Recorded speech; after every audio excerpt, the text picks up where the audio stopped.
Hi అండి. నమస్తే. నేను మీ Sonia. Welcome back to our channel smart Soni Shiva. ఈరోజు మన వీడియోలో మంచి పాయసం రెసిపీతో వచ్చేసాను. అది ఇలాంటి పాయసం కాదండి, సగ్గుబియ్యం క్యారెట్ పాయసం అనమాట.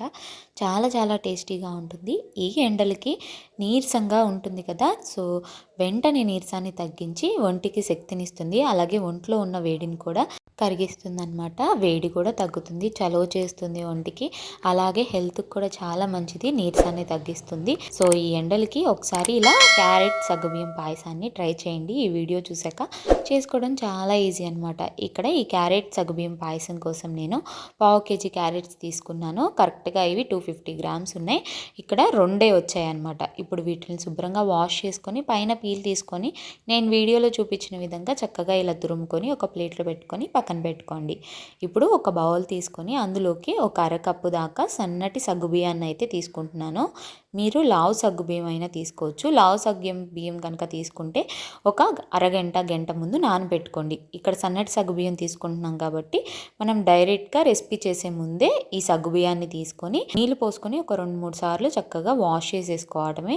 వాష్ చేసేసుకొని ఆ వాటర్ అన్నీ కూడా డ్రైన్ చేసేసుకొని చక్కగా అలా పెట్టేసుకోవడమే. ఇక్కడ మనం ఈ సగ్గుబియ్యాన్ని నానపెట్టుకోవాల్సిన అవసరం లేదు. సన్నటి సగ్గుబియ్యం కాబట్టి ఈజీగా త్వరగా ఉడికిపోతాయి అన్నమాట. సో ఇలా వాష్ చేసుకున్న తర్వాత వాటర్ అన్నీ అమ్మేసి ఇలా పక్కన పెట్టేసుకోండి.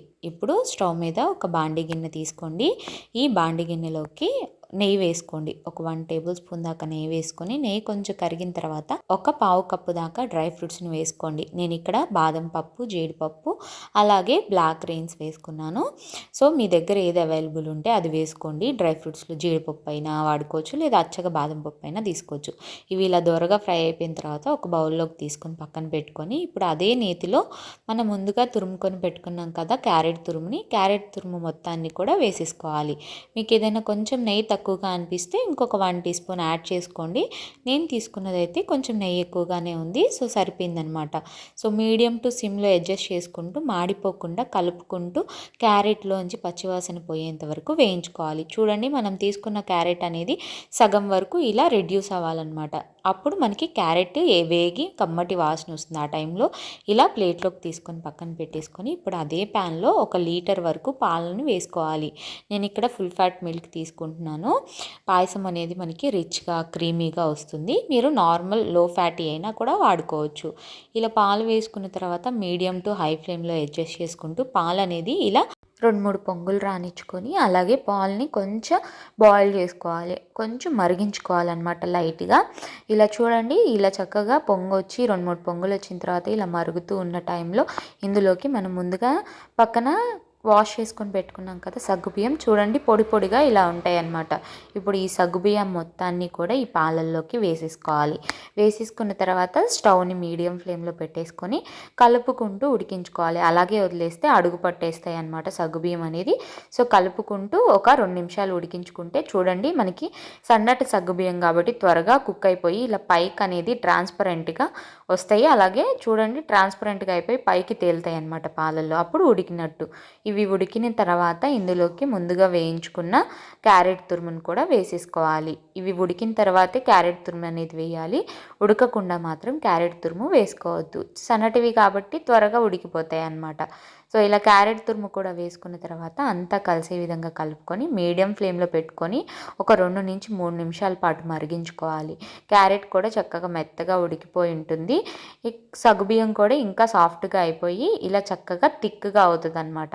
అప్పుడు ఇందులోకి ఒక 1/2 టీ స్పూన్ దాకా యాలకుల పొడి వేసుకొని ఒకసారి అంతా బాగా కలిసే విధంగా కలిపేసుకోవాలి. మరొక 1/2 నిమిషం పాటు చక్కగా ఇంకొంచెం దగ్గరకు అయ్యేంత వరకు మరిగించుకోవాలి. ఇలా ఒక 1/2 నిమిషం తర్వాత ఇందులోకి స్వీట్నెస్కి తగ్గట్టు నేను ఇక్కడ కండెన్స్డ్ మిల్క్ని 3/4 కప్ వరకు అయితే వేసుకుంటున్నాను. 3/4 కప్ కండెన్స్డ్ మిల్క్ అయితే పర్ఫెక్ట్గా స్వీట్నెస్ అనేది సరిపోతుంది. ఎక్కువగా తినే వాళ్ళైతే ఒక 1 కప్ వరకు కండెన్స్డ్ మిల్క్ వేసుకోండి. అదేనండి, కండెన్స్డ్ మిల్క్ని మిల్క్ మేడ్ అని కూడా అంటారు కదా, సో అది వేసుకోండి. ఇది వేసుకోవడం వల్ల ఏంటంటే మన పాయసం అనేది రిచ్గా ఉంటుంది, ఫ్లేవర్ అనేది అలాగే థిక్గా చాలా బాగుంటుంది అనమాట, క్రీమీ టెక్స్చర్లో.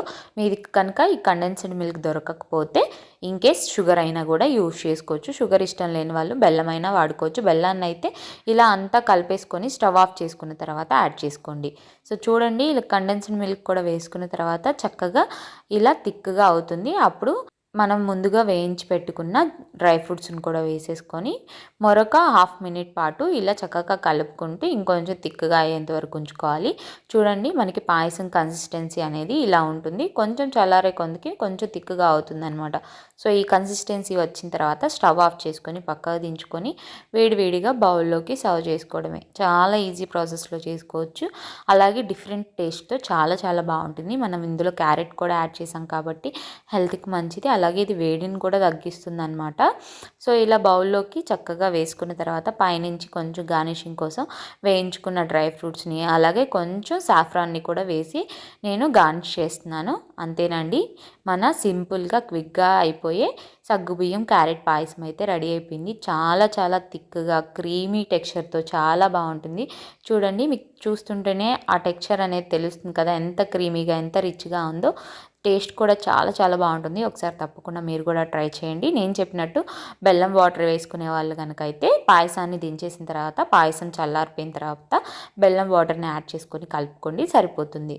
ఈ సమ్మర్లో ఒంట్లో వేడిని తగ్గిస్తుంది, శక్తినిస్తుంది అనమాట. ఇన్స్టెంట్గా ఏదైనా త్వరగా చేసుకోవాలంటే ఇలా ఒకసారి ట్రై చేయండి. అలాగే ఈ పాయసం మిగిలిపోతే ఫ్రిడ్జ్లో పెట్టుకొని నెక్స్ట్ డే కూడా సర్వ్ చేసుకోవచ్చు. నాకైతే అలా నెక్స్ట్ డే ఫ్రిడ్జ్లో నుంచి తీసుకొని తింటామంటే చాలా ఇష్టం, ఎందుకంటే ఇంకొంచెం పాయసం రుచి పెంచుతుందన్నమాట.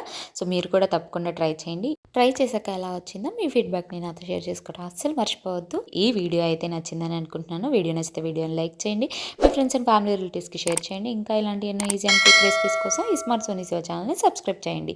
ఈ వీడియో అయితే ఇంతే, మరొక మంచి వీడియోతో మళ్ళీ మీ ముందుకు వచ్చేస్తాను. అంతవరకు సెలవు, by all. Thanks for watching.